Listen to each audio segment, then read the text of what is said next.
Hi friends, அனைவருக்கும் வணக்கம். எல்லோரும் எப்படி இருக்கீங்க? நல்லா இருக்கீங்களா? காலை உணவு எங்களுக்கு வந்து ஆப்பம். அதாவது நாங்கள் நான்ஸ்டிக்கில் தான் ஒரு பேன் வச்சுருக்கோம். அந்த இத்தோண்டு தான் இருக்கும்.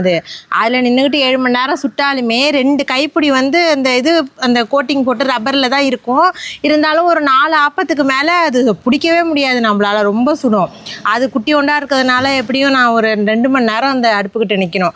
அதனால் வந்து வேறு பேன் எதுவும் இல்லையா, இந்த மண் சட்டி, நம்ம குழம்பு போல் அந்த மண் சட்டியில் ஆப்பம் சுட்டு பழகலாம் அப்படின்னு சுமார் 1/2 மணி நேரமாக இந்த சட்டியை பழகியிருக்கேன்.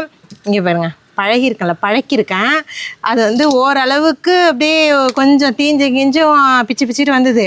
இப்போ என்னென்னா நடுவில் நல்லா வருது, சுற்றி தணல் வரைக்க மாட்டேங்குது. அதுக்கப்புறம் இந்த சட்டி ஒன்று நம்மள்ட்ட நாங்கள் சுடவே இல்லை, போட்டு ரொம்ப நாளையாவது. அதுதான் காற்றடிக்கிறதுனால எரிய மாட்டேங்குது. இந்த சட்டி நம்மள்ட்ட இருக்குது. இதில் வந்து இன்னும் சுடலை. இப்போ தான் சரி சுட்டு பார்க்கலான்னு எண்ணெய் தடவி வச்சுருக்கேன். அடுப்பு எரிய விட்டு இதில் ஒன்று சுட்டு பார்க்கும்.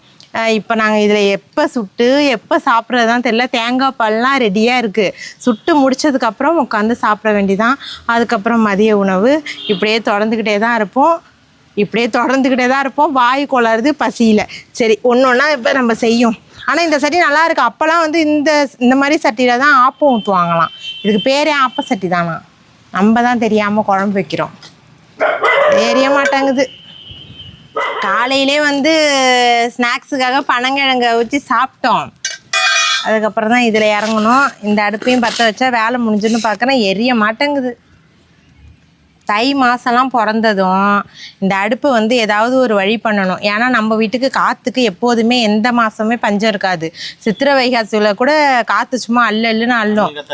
அனல் காற்றாவது வீசும், ஆனால் காற்றடிக்கும், அனலாக வீசும், அவ்வளோதான். அதனால் இதை சுற்றி ஏதாவது அடப்பு மாதிரி வச்சு நம்ம ஏதாவது பண்ணணும். ஏன்னா இந்த சட்டியும் தூக்கி இங்கேயே வச்சுக்கலாம், மற்றபடி இந்த ஈய பாத்திரம் அதெல்லாமும் இங்கேயே வச்சுக்கலாம். இதோட போயிடும், இந்த கிச்சனோட போயிடும். அதனால் அப்புறமா தான் இதுக்கான வேலையை ஸ்டார்ட் பண்ணணும். இப்போலாம் வந்து இந்த மழை நேரத்துலலாம் காற்றடிக்கிறது ரொம்ப பெருதாக இருக்குது. சுத்தமாக எரிய மாட்டேங்குது. இங்கே பாருங்க, நல்லா இப்படி வருது. இப்போ பாருங்களேன், இந்த பக்கம்லாம் வந்து நல்லா ஏடு போல் கிளம்பி வருது. இங்கே பாருங்க, இதெல்லாம் நல்லா வருதா? நல்லா தாங்க வருது. இந்த பக்கம் வந்து தணல் உரைக்க மாட்டேங்குது பாருங்க. அவ்வளோதான். இதுக்கு நான் எவ்வளோ நேரம் தெரியுமா கஷ்டப்பட்டு போராடணும் இந்த ஆப்பத்துக்கு. கீழேயும் நல்லா தான் இருக்குது, லைட்டாக இந்த மாதிரி தான் இருக்கும். இப்படி சாப்பிட்டா தான் டேஸ்ட் நல்லாயிருக்கும். இது வந்து இப்படியே எந்த வச்சு இதில் நல்லா தான் வருது. அதை நான் 7 மணி நேரம் இது பண்ணுறேன். அதுக்குள்ளே சூடாரி மறுபடியும் நான் முதலேருந்து வரணும். எண்ணெய் இருக்குது. 2 ஆப்பத்துக்கு ஒரு தடவை தான் எண்ணெய் ஊற்றணும். அப்பம்னா இனிப்பு அந்த அளவுக்கு இருக்காமல் இருக்கும். அதுதான் நினைக்கிறேன். இப்படி பிடிச்சி நான் என்ன சொன்னேன், தோசைக்கல்லை வச்சு அப்படியே சுட்டுரும் அப்படின்னு தான் வந்தேன். ஆனால் வந்து அது தோசை மாதிரியே இருக்கா, ஆப்பம் மாதிரி எங்களுக்கு தோணலை அப்படின்னு சொன்னாங்க. அதனால் சரி போ, இதிலே பழக்கிடும் அப்படின்னு 1/2 மணி நேரமாக பழக்கியிருக்கேன். ஆனால் இதுக்கப்புறம் குழம்பு வச்சா அதில் வருமா என்னன்னு தெரில. இல்லை, குழம்பு வச்சுட்டா ஆப்பம் வரும்ல. மாவே முடிய போது. இப்போ தான் அந்த கல்லுக்கு அடுப்பு எரியுது. பெருசாக ஊற்றிட்டனோ இது ஒன்று. இது நம்ம இறக்கிட்டு சாப்பிட்டுட்டு அதுக்கப்புறம் வந்து மதிய சாப்பாடு ஸ்டார்ட் பண்ண வேண்டியதான். இப்போ தம்பிக்கு வந்து கிளாஸ் இருக்குது, அவனை அட்டன் பண்ண வச்சுட்டு அதுக்கப்புறம் சாப்பிட வேண்டியதான். ஏன்னா டைம் என்ன ஆகலை. அதுக்கப்புறம் மதிய சாப்பாட்டுக்கும் அது கரெக்டாக இருக்கும். தம்பி இப்போ மேக்ஸுக்காக பன்ஸோ ஆன்லைன் கிளாஸில் ஜாயின் பண்ணியிருக்காரு. ஆல்ரெடி காவியாவும் இந்த கிளாஸில் படிச்சுக்கிட்டு இருக்காங்க. பசங்களுக்கு கொஞ்சம் புரியாத சப்ஜெக்ட் எதுனா அது மேக்ஸ் தான். நம்மளுக்கு உட்காந்து சொல்லி கொடுக்குற அளவுக்கு பொறுமை கிடையாது. இந்த கிளாஸில் பசங்க எத்தனை தடவை டவுட் கேட்டாலுமே சிரிச்சுக்கிட்டே சூப்பராக சொல்லி கொடுத்துட்றாங்க. பசங்களுக்கு டென்ஷனோ இல்லை எந்த விதமான கஷ்டமுமே இந்த கிளாஸில் சுத்தமாக கிடையாது. இது ஃபுல் அண்ட் ஃபுல் மெமரி சம்பந்தமானது தான். பசங்க யோசிச்சு அதுக்கான ஆன்சரை சொல்லணும். 40 + 8. Wonderful. And how will you expand 22? 20 + 2. இந்த பன்சு கிளாஸோட ஃபவுண்டர் நீலகண்ட பானு. அவங்க வேர்ல்டு ஃபாஸ்டஸ்ட் ஹியூமன் கால்குலேட்டர். இந்த பன்சு கிளாஸ்ல 5லேருந்து 15 வயசுக்குள்ளான பசங்க யாரு வேணாலுமே ஜாயின் பண்ணிக்கலாம். பசங்களுக்கு மேக்ஸ்ல எப்போதுமே ஸ்டார்டிங்ல இருந்தே சின்ன சின்ன பேசிக்லாம் கத்துக்கிட்டாலே அவங்களுக்கு மேக்ஸ் ரொம்ப ஈஸியா ஆயிடும். இந்த பன்சு ஆன்லைன் கிளாஸ்ல பசங்களுக்கான சின்ன சின்ன ட்ரிக்ஸ் எல்லாம் சொல்லி கொடுத்து எப்படி மேக்ஸ் போடணும் அப்படின்ட்டு ஈஸியா புரிய வச்சிடுறாங்க. ஸ்டார்டிங்ல தான் நம்ம பக்கத்துல உட்காந்து சொல்லி கொடுக்குற மாதிரி இருக்கும். மற்றபடி போக போக அவங்களே ஜாலியா கிளாஸ் ஸ்டார்ட் பண்ண ஆரம்பிச்சிருவாங்க. ஃபீஸ்னு பாத்தீங்கன்னா நம்ம பசங்களோட ஏஜ் பொறுத்து ஒரு வாரத்துல எத்தனை தடவை கிளாஸ் அட்டெண்ட் பண்றோம் அப்படிங்கிற பொறுத்து தான் அமையும். இந்த மேக்ஸ் கிளாஸ்ல ஃப்ரீயா டெமோ கிளாஸ் கூட இருக்கு. இது இந்தியாவில் மட்டும் இல்லாம USA, UK, ஆஸ்திரேலியாவில் கூட அவைலபிளா இருக்காங்க. உங்க வீட்டு குட்டீஸ்க்கு இந்த கிளாஸ் தேவைப்படுச்சுன்னா ஃபர்ஸ்ட் கமெண்ட்லயும் டிஸ்கிரிப்ஷன்ல லிங்க் கொடுக்குறேன். ஒரு தடவை டெமோ கிளாஸ் எடுத்து பார்த்துட்டு உங்க மனசுக்கு திருப்தியா இருந்துச்சுன்னா ரிஜிஸ்டர் பண்ணி ஜாயின் பண்ணிக்கோங்க. மாவே முடிஞ்சிருச்சு. ஆனா இதுல தோசை வந்து இங்க பாருங்க, ஆப்பம் வந்து அப்படியே இங்க பாருங்க. அட ஆண்டவரே, ஃபர்ஸ்டே போட்டிருக்கலாம். சரி இங்க பாருங்க, சூப்பரா வருது. இதுதான் ஆப்பக்கல் போல இருக்கு. வேஸ்டா போட்டு இன்னைக்கு பாதி நேரத்தை இந்த சட்டியிலே நான் செலவழிச்சிட்டேன். இதுதான் ஆப்பக்கல். எங்க வீட்டில் நான்ஸ்டிக் கல் இதுக்கப்புறம் வாங்க மாட்டோம். இதுதான் ஆப்பக்கல். இந்த இது இல்லை, ஒன்றும் இல்லை. மாவு அப்படி ஊற்றுறோமா, நம்ம எவ்வளோ பெருசுனாலும் ஊற்றிக்கலாம். இப்போ நான் இந்த சைஸுக்கு ஊற்ற போகிறேன். கல் சைஸுக்கு வருதான்னு பார்ப்போம். அதான் ஊற்றியாச்சு. இந்த மூடியை தூக்கி இதில் போட்டோம். இதை கடவுள் இன்னமுமே இதில் ஒட்டிக்கிட்டு தான் வருது. இதுலேயும் நல்லா வந்துட்டு பழக்கிட்டேன். அங்கே பாருங்கள், நல்லா ஸ்பாஞ்ச் மாதிரி புஸ்குன்னு இருக்குது. தேங்காய் பாலை ஊற்றி அப்படி சாப்பிட வேண்டியதான். வாங்க வாங்க வாங்க வாங்க. அருமையாக இருக்கு. சரி அவ்வளோதான், காலை சாப்பாடு முடிஞ்சிருச்சா. இதுக்கப்புறம் வந்து மதிய சாப்பாடு வந்து 2 அடுப்பு இப்போ நல்லா தகன்னு எரிஞ்சு இப்போ தான் இழுத்து வச்சுருக்கேன். அப்படியே உட்காந்து ஒலையை போட்டாச்சு. ஒரு அடுப்பில் வந்து தணல் நிறையா இருக்குது. அதுலேயே வந்து மதிய சாப்பாட்டுக்கான வேலையை ஆரம்பிக்க வேண்டியதான்.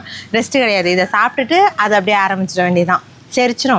செரிச்சிட்டு அடுத்த ரவுண்டு சாப்பிட்றதுக்கு கரெக்டாக அப்படியே மதிய சமையலுக்கு வந்தாச்சு. இதுக்கப்புறம் அடுப்பு விட்டுட்டோன்னா எரியாது. அதனால் இந்த வேலையை முடிச்சுட்டு அப்படியே ரெஸ்ட் எடுக்க வேண்டியதான். மதியம் சண்டே சமையல் என்னென்னா ஒன்றும் பெருசாக கிடையாது. இறால். இது வந்து இந்த சைஸ் தான் இறால் இருக்குது. காலையிலே க்ளீன் பண்ணி வச்சுட்டோம். காலையிலே வந்தது, வாங்கி க்ளீன் பண்ணி வச்சிட்டோம். மீன் தான் வரும்னு பார்த்தா மீன் வந்து கடல்லே இல்லை போல இருக்குது. அதனால் மீன் எங்களுக்கு கிடைக்கல. இன்றைக்கி வந்து இறால் தான் ஸ்பெஷல். ஒன்றும் கிடையாது. அப்படியே சும்மா தொக்கு மாதிரி வச்சுட்டு ரசம் வச்சாச்சு. சாப்பாடு வச்சுட்டு ரசம் ரெடியாக இருக்குது. இறால் அப்படியே கிரேவி மாதிரி பண்ணி தொட்டுக்கிட்டு சாப்பிட வேண்டியதான். நண்டு கிடச்சிதுன்னா நண்டு போட்டு வைப்போம். நண்டை பார்த்தே பல வருஷம் ஆகுது.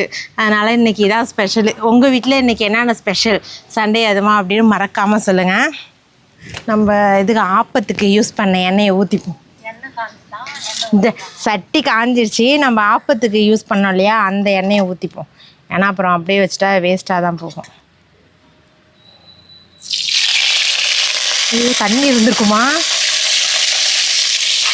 வெங்காயம் தான் கொஞ்சம் நிறையா அரிஞ்சிட்டோம் போல இருக்கு. சட்டி காஞ்சிருச்சு. அவ்வளோதான். பெருஞ்சீரகத்தை போட்டுக்கொள்வோம். போட்ட உடனே வெங்காயத்தை கொட்டணும். ஏன்னா நல்லா எண்ணெய் காஞ்சிருச்சு. இறால் வந்து கொஞ்சமாக இருந்தாலும் சரி, அதிகமாக இருந்தாலும் சரி, வெங்காயத்தை மட்டும் எங்கள் வீட்டில் சட்டியாக கொட்டுவோம். ஏன்னா அப்போ தான் வந்து கரெக்டாக இருக்கும். எல்லாருக்கும் அப்படி தொக்கு நிறையா இருக்கிற மாதிரி இருக்கும். அதனால் வந்து வெங்காயத்தை அதிகமாக சேர்த்துக்கிறது. இந்த இறால் தொக்குக்கு வந்து 3 தக்காளி அடித்து வச்சுருக்கேன். இது அப்படியே இருக்கட்டும். என் வீட்டுக்காரர் வந்து ஏதாவது செய்கிறதுக்கு விட்டோன்னு வச்சுக்கோங்களேன், எதை போடக்கூடாதோ அதை போடுவாங்க. இப்போ இதுக்கு வந்து கருவேப்பிலைன்னு இல்லை, மைதா மாவு ஊற்றுவாங்களா, ஊற்றுவாங்க. அந்த மாதிரி ஆளு தான். ஏதாவது நம்ம இது பண்ணோன்னா, நான் மீனுக்கு சோள மாவு போட்டு கட்டி வச்சிருந்தேன். அதுல அந்த மசாலாவில் தண்ணி அதிகமாக ஊற்றிட்டு அந்த பழியத்துக்கு ஏமாற வச்ச பத்தியா. ஒரு தடவை மீனுக்கு மசாலா அரைங்க அப்படின்னு சொன்னேன். மீனுக்கு மசாலாவுக்கு சும்மா நம்ம பெருஞ்சிரும், வெங்காயம், இஞ்சி பூண்டு, தேங்காய், அப்புறம் கொஞ்சம் புளி தண்ணிலாம் அதெல்லாம் ஊற்றி பிசைஞ்சு வச்சாலே ருசியாக தான் இருக்கும். மைதா மாவு. சரி நான் ஒன்றும் பேச விரும்பல. அந்த அந்த மசாலா என்ன பண்ண சாந்த ஒன்று மீன்லேயே வைப்பாங்க. என்ன பண்ண இவ்வளோ இருந்துச்சு தடன்னு அதை வீணாக தானே போவோம் அப்படின்னுட்டு குழம்புலேயே கரைச்சி ஊற்றிட்டு அன்னைக்கான மீன் குழம்பு ரொம்ப மிக அருமையாக இருந்துச்சு. மறக்கவே முடியாது. சாப்பிட்டோம்னா அப்புறம் என்ன பண்ணுறது? போட்டோடனே வெங்காயம் வதங்கிடுச்சு. செஞ்ச தப்பு நீ. ஒத்துக்கிறேன். ஒத்துக்காம போயா. சரி அதுதான் வெங்காயம் நல்லா வதங்கிடுச்சு. இப்போ வந்து இஞ்சி பூண்டு பேஸ்ட்டு. ஏன் இவ்வளோ இஞ்சி பூண்டு எடுத்துட்டு இருந்த? கொஞ்சமாக இஞ்சி பூண்டு பேஸ்ட்டு, தக்காளி. கருவேப்பிலலாம் இல்லை சாமி. நான் எத்தனை மணி நேரமாக காலையிலேருந்து இந்த அடுப்பை கட்டிக்கிட்டே நான் அழுகுறேன். காலையில் அந்த என்னது இப்படி வச்சோமே, என்னது ஆப்பம் இல்லை, பனங்கிழங்குல உக்காந்தனா பனங்கிழங்கு முடிஞ்சு ஆப்பம் 2 சட்டி முடிஞ்சு இந்த இறாலுக்கு வந்திருக்கேன். சாப்பாடு முடிச்சிட்டு இந்த இறாலுக்கு வந்திருக்கேன். சாதத்தையும் வடிச்சாச்சு இந்த நெருப்புலேயே இருக்கும் போதே. நல்லா கமன்னு ஃப்ரெஷ்ஷாக பறித்த கருவேப்பிலை.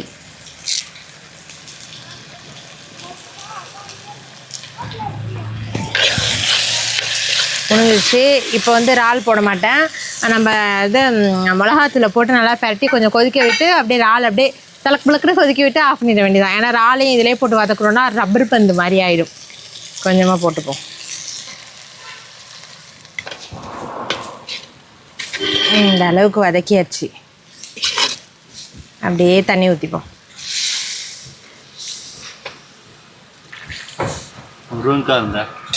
முருங்கைக்காய் தான் இல்லையே. என்னம்மா?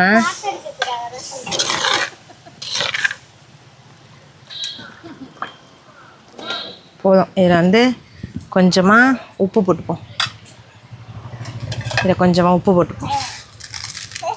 போதுமா? மட்டும் தானே. போதும்.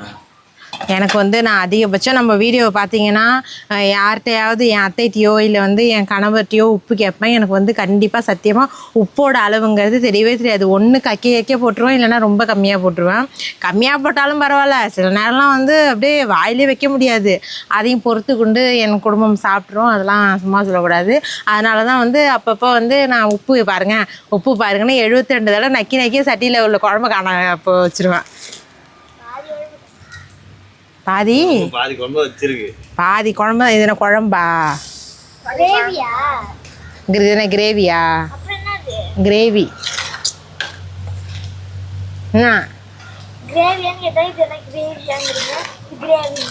ஆமாம். அப்படியே கொதிச்சோன்னா இறாலை போட்டு இறக்கிட வேண்டியதுதான். காற்று சும்மா சலன்னு அடிக்குது. மூடிடும்.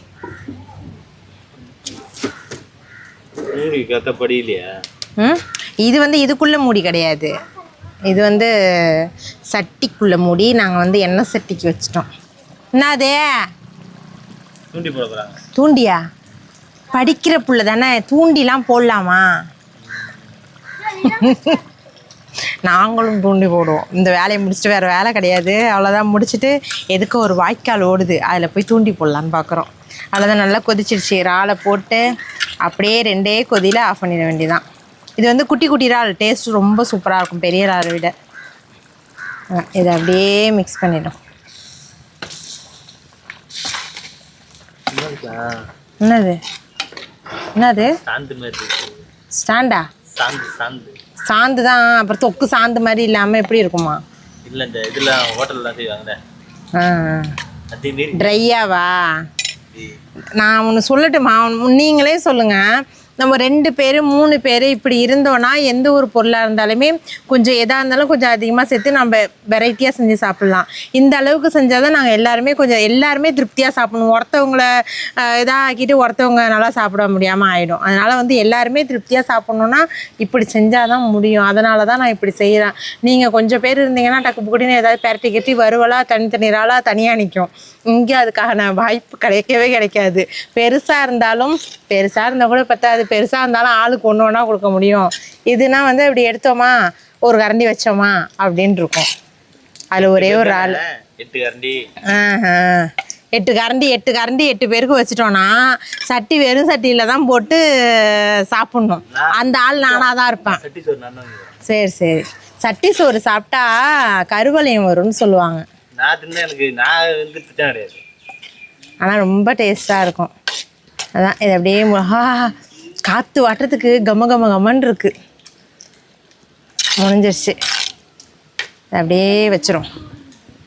2 கொதி கொதிச்சோன்னா ஆஃப் பண்ணிட வேண்டியதான். எங்கள் வீட்டில் சண்டே சமையல் இறாலுடன் இனிதே முடிவடைகிறது. இதுக்கப்புறம் வந்து நாங்கள் எத்தனை மணிக்கு சாப்பிட போகிறோன்னு தெரியல. ஏன்னா இப்போ தானே இது சாப்பிட்டோம் ஆப்போம், அதனால் கொஞ்சம் டைம் எடுக்கும். அதுவே மதன்னு இருக்குது. லேட்டாகட்டும், பசங்க சாப்பிட்டா மட்டும் வச்சு கொடுத்துரும். சரி ஓகே, இந்த வீடியோ வந்து இதோட முடிச்சுக்கிறோம். இறக்கிட்டு அவ்வளோதான், உட்காந்துட வேண்டியதான். என்ன உட்காரதுனா எடிட் பண்ணி இந்த வீடியோ நீங்கள் பார்த்துட்டு இருப்பீங்க, அவ்வளோதான். சரி, அடுத்த வேறு சூப்பரான விளாகில் பார்க்கலாம். இந்த வீடியோ பிடிச்சிருந்தா மறக்காமல் சப்ஸ்கிரைப் பண்ணி சப்போர்ட் பண்ணுங்கள். டாடா.